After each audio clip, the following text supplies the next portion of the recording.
If you could say the words home sweet home, what would make that statement true to you? And how would you go about setting it up so that it would really happen? Hey, thanks for joining us. My name is Gabe Kolstad, and I'm with Westside Community Church. You're here with us for the Midweek Motivation Podcast, which is a follow-up from our weekend teachings. We happen to be in a series here at Westside on our weekend services talking about modern love, all aspects of love and sexuality and how we can flourish in it. And this last weekend, we talked about love that lasts. Today, we're going to look at some content actually that I recorded with my wife earlier through another podcast we do called Marriage Monthly. In fact, you can catch that and subscribe on YouTube or wherever you listen to podcasts. But I want you to dive in with Melissa and I on a subject called 4 Steps to a Sweeter Home. Take a listen. Thanks for joining us for the 4th episode of Marriage Monthly. This is our chance to really just share our joy and experience in building a marriage that we still like to this day. I'm really having a fun time doing this with you. And we're going to be talking today in this episode about home sweet home. How do you build a home that's sweet? We all want that kind of environment. In fact, I was listening to this song the other day. I'm sort of a sap when it comes to songs. And it was Michael Bublé's song, Home. It goes like this. Well, I'm not going to sing it. But it says, another summer day has come and gone away in Paris and in Rome, but I want to go home. Mm-hmm. And then it goes, maybe surrounded by a million people, I still feel alone. Just want to go home. Oh, I miss you. You know, let me go home. I'm just too far from where you are. I want to come home. And I love the sappiness of that song. I love the emotion of feeling like I want to be at home. Oh, yeah. I remember so much being in Missouri for my first 2 years of college. We're out in Springfield, Missouri. And I remember coming home for Christmas break and summer break and just relieved. Oh, I'm back home. Yeah. Like, I like the weather. I like the culture. I liked everything about Portland. I mean, no offense to Missouri, but I was so happy to be home. I had my comfy bed, my spot on the couch, my food that I had access to all the time. Because when you're in dorms, it's a whole different ballgame. Yeah, a whole different ballgame. I mean, there was a million things I loved about coming home. And then I was thinking about those sappy commercials of the military men and women coming home. They get me every time. I cry, and I'm not a crier, but every time I see these military people coming home and they embrace their kids and they have been on leave or they've been out working in the field for a year, 2 years, and they come home and see their children for the first time. Oh, there's something about home sweet home. It matters. So we have 4 things we're going to talk about today. And the first thing we're going to talk about is that home is sweet when it's welcoming. Mm-hmm. And I was just thinking about the whole topic of a home being welcoming and what that means to me. And to me, you feel like you're taken care of when you're at home. You just relax, come in, chill out. It's like just a welcoming place. You walk in, you are who you are. You don't have to pretend. There's so much to it. And so I just love that thought of a welcoming atmosphere. I love cozy, warm house. I like a picked up house. I'm going to get super practical in the welcoming department. I'm going to go there. I think you should, because I feel like our home has always been very welcoming, and it's been for me like a respite. Like if I'm tired, if I'm worn out, I feel like when I go home, I get recharged, and it's a place I want to go. Yeah, it's not a disorganized, messy house. You walk in and you have a project everywhere you look, and you're like, oh, I don't even want to be here right now. Mm-hmm. No, I mean, like a welcoming home is so much different than that. It's just like really thinking practically about how to make your home comfortable. The Bible talks about showing hospitality and being ready to show hospitality. That's Romans 12:13 says, be ready to practice hospitality.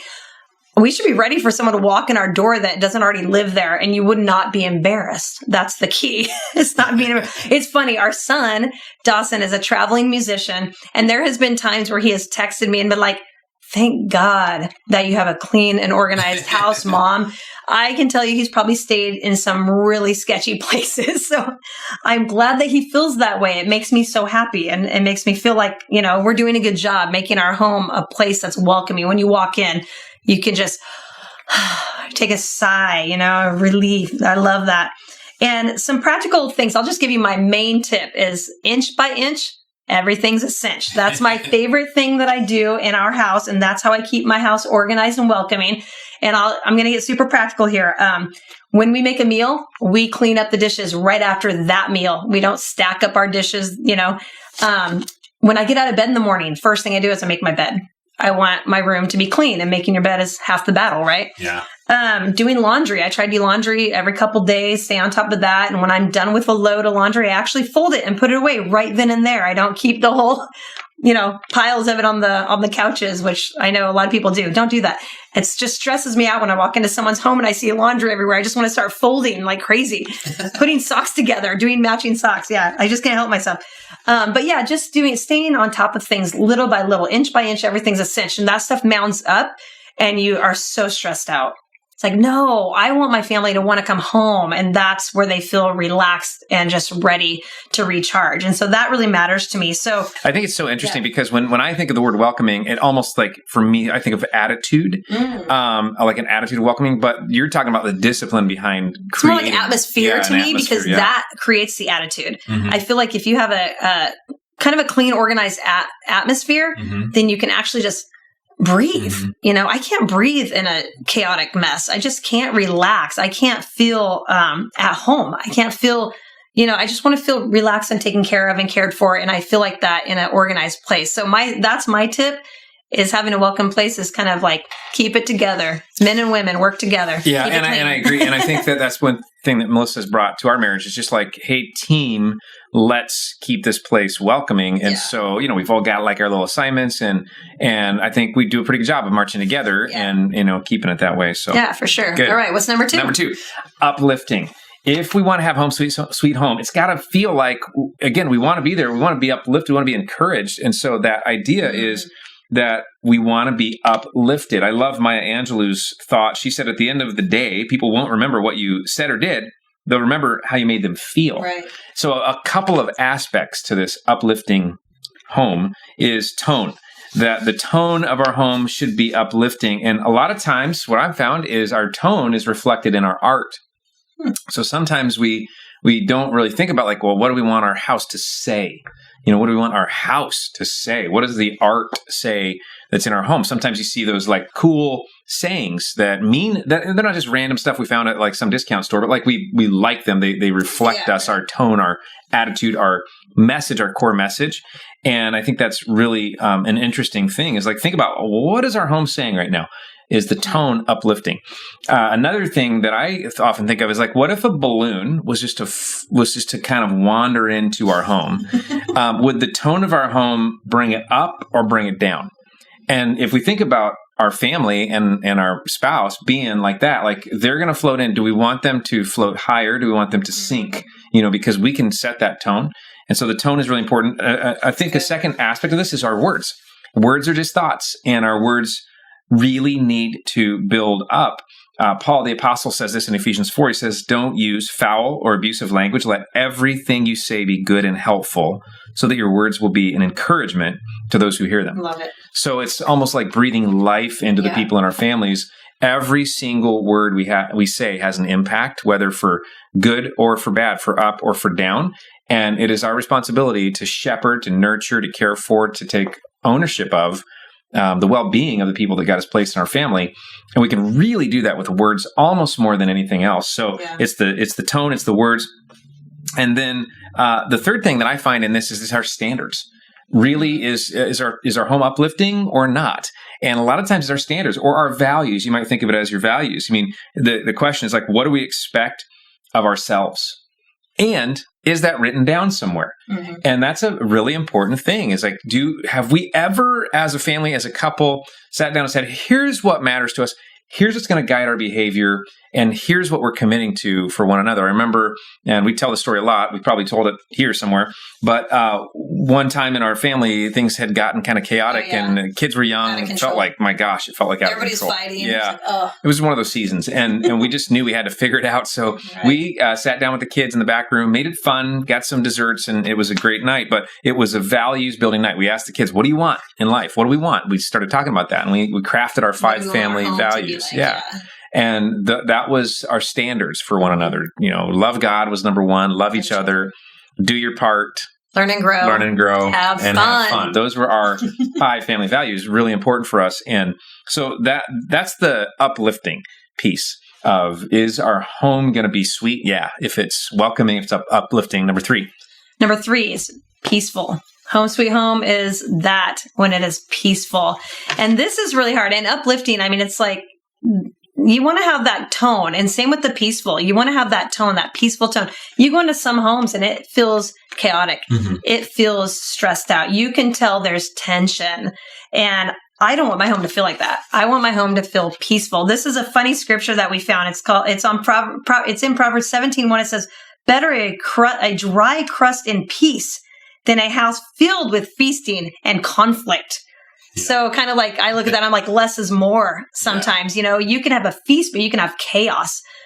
More isn't always great. You know, it seems like the more you have, the more trouble you have, right? It's like, think about that. The more you have, the more bills you have, the more chaos comes, the more you have to work, the more the cycle goes and it gets crazy. And then before you know it, the peace is leaving your home because you have no control anymore. It's just stressful.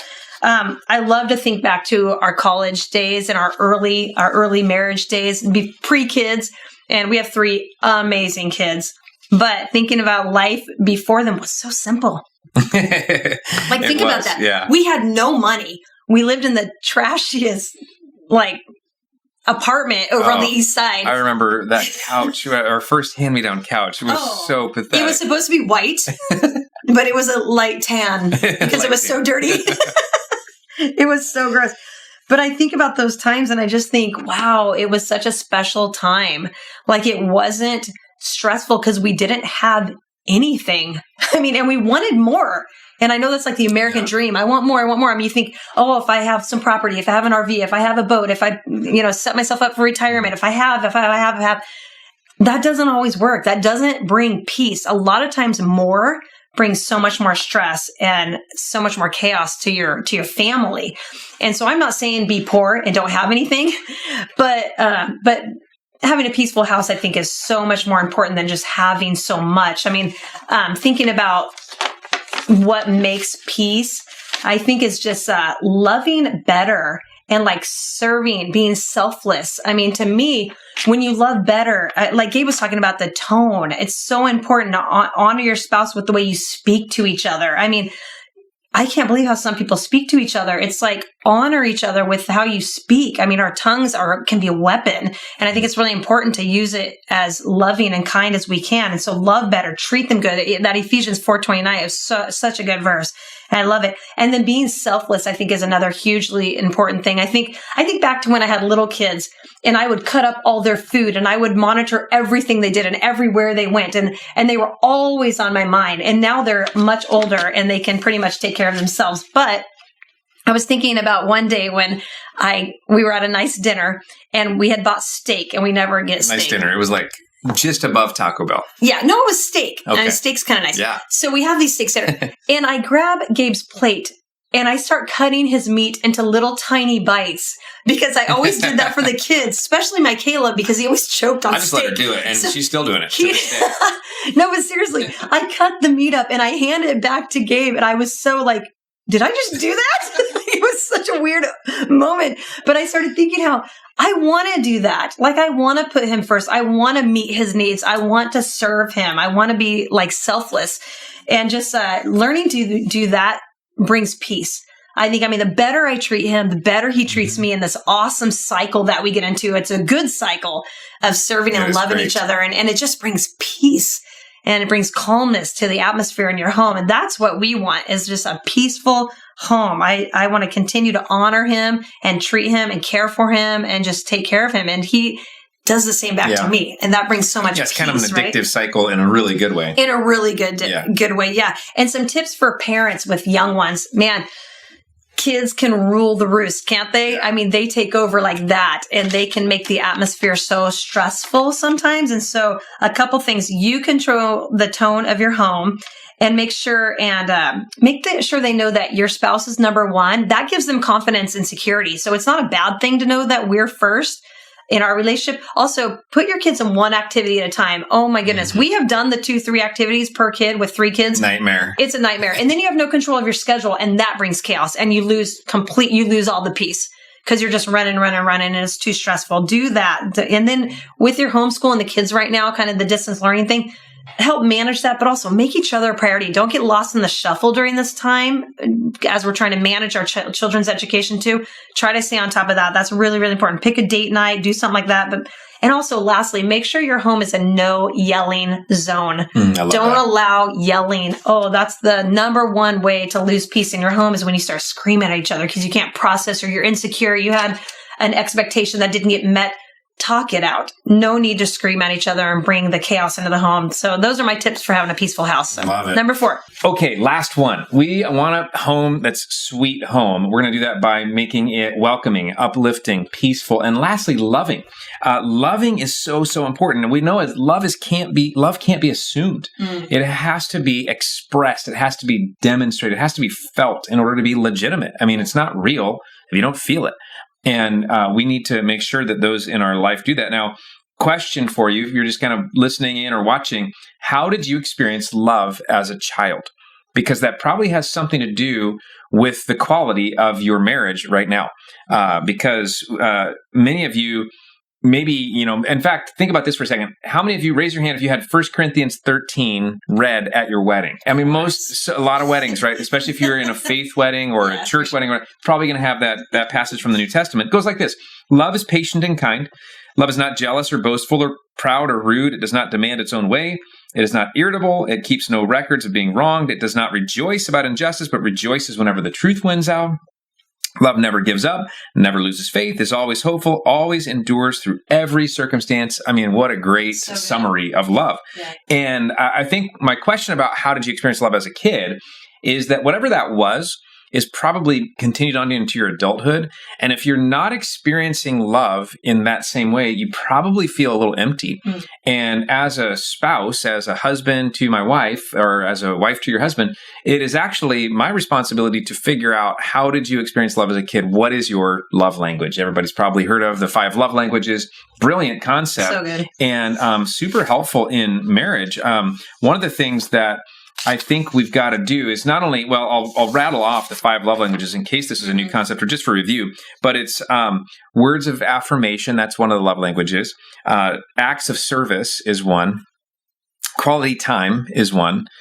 Physical touch is one. And then gifts is one. So those 5 ways primarily that people feel loved. And it's funny because whatever your thing was when you were growing up as a kid, is no guarantee that that's the other person's. But generally, we all try to express love in the way that we receive it. Yeah. So I might touch my wife a lot because that's how I've received love, and that makes me feel loved.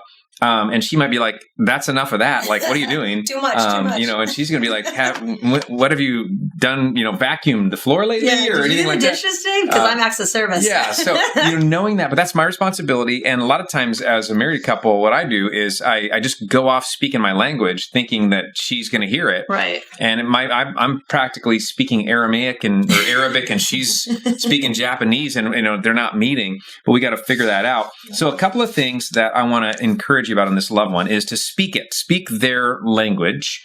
This is like for us as a couple, one way I feel love is like if we go on a long car ride and Melissa just puts her hand up on the back of my neck. I don't know why I always like that so much. Every time. He almost falls asleep. Yeah. I mean, we got to be careful about that because I might fall asleep at the wheel. But the thing is, that's kind of a win-win because it's time together, which is one of Melissa's love languages, and it's conversation, which we both like. And then if she's got her hand on my neck, I'm like, this is golden. That's really good stuff. I remember when I was a kid, and I always looked forward to my grandma coming over to our house. My grandma Flo, she was amazing. And she had the best fingernails. And so I would be 2 weeks before my grandma's coming over, I'm like, oh yes, grandma's going to tickle my arms. I just knew it. She's going to tickle my arms and that's going to be the highlight. So she comes in the house, and she barely could put her stuff down from a trip coming to our house. And I'm just like, grandma, tickle my arms, but that's that we all have those things. And if we could learn those about each other and then provide those for each other, that's a really important thing. Right. Another thing is show and tell. In other words, we got to show them that we can love them, and we got to do that in a way that's really important. We got to tell them what we need, and this is really important. It's something that Melissa has done so well in our marriage. I do not read minds very well. Nobody does. Nobody does. Right. least of all me. But Melissa has been very direct about, here's what I want for my birthday. This is like awesome. In fact, if you're married, I want to encourage you, do this. Tell your spouse what you want for your birthday. They don't want to guess. They don't want to get it wrong. But I love that. And we got to do the same thing with our love languages. This is what would be meaningful for me. And I think another thing about all of this is just in the big picture of love, the biggest thing that gets in the way is unforgiveness. And we've got to be willing to extend forgiveness. When something goes wrong, sometimes what's holding us back from showing love is there's a bump in the road that we haven't forgot about, we haven't forgiven, we haven't dealt with that.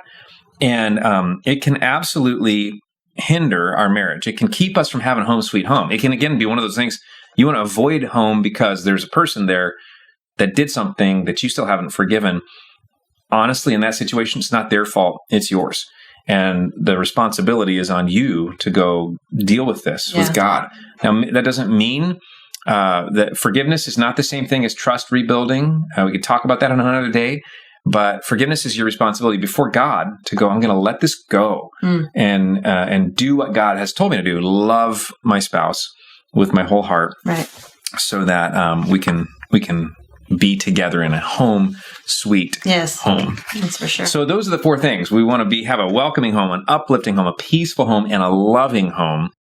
Thanks so much for joining us for this episode of Midweek Motivation with Westside Community Church. I hope it was helpful, and I want to ask you just to do two quick things. One would be subscribe and share, and if you could do that with a few people, that'd be amazing, because we know that there's so many people around our community and around the world that just need to hear something true and honest and positive in this moment in history. And the second thing would be, I'd love for you to stop by a Westside service some Sunday, maybe even this Sunday, where you can do that online or on site. You can find out more at westsidecommunitychurch.com, and we will be looking for you this weekend.